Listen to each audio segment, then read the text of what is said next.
పేదల వైద్యానికి ముఖ్యమంత్రి సహాయం చేయరా?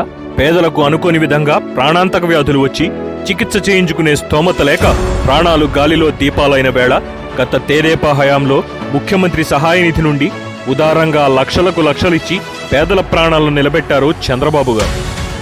5 ఏళ్లలో 2,23,211 మందికి 1,523.47 కోట్ల సహాయం చేశారు.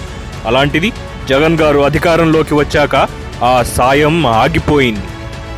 గత ప్రభుత్వంలో మంజూరైన సహాయ నిధిని పేదలు, ప్రభుత్వ ఉద్యోగులకు దాదాపుగా నిలిపివేసిన వైసీపీ ప్రభుత్వం గత 6 నెలల్లో రాష్ట్రంలోని ఏ ఆస్పత్రికి సీఎం రిలీఫ్ ఫండ్ బిల్లు ఒక్క పైసా చెల్లించలేదు. సుమారు 150 కోట్ల వరకు బిల్లులు ఆస్పత్రులకు బకాయి పెట్టింది ప్రభుత్వం. అలాగని పూర్తిగా సీఎంఆర్ఎఫ్ ఆగిపోయిందా అంటే అలా అనడానికి వీల్లేదు. హైదరాబాదులోని సిటీ న్యూరో ఆసుపత్రికి 27.40 లక్షలను గత నెల 29వ తేదీన మంజూరు చేశారు. ఆసుపత్రి ప్రత్యేకత ఏంటంటారా?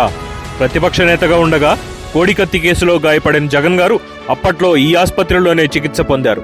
ఇకపోతే సీఎం సొంత జిల్లా కడపలోని ఒక ప్రైవేటు ఆసుపత్రికి ఈ నెల 3వ తేదీన సుమారు 18 లక్షల విలువైన బిల్లులను విడుదల చేసింది ప్రభుత్వం. అంటే అయిన వారికి అన్నీ అందిస్తున్నారు, పేదలు అనేసరికి మొహం చాటేస్తున్నారు.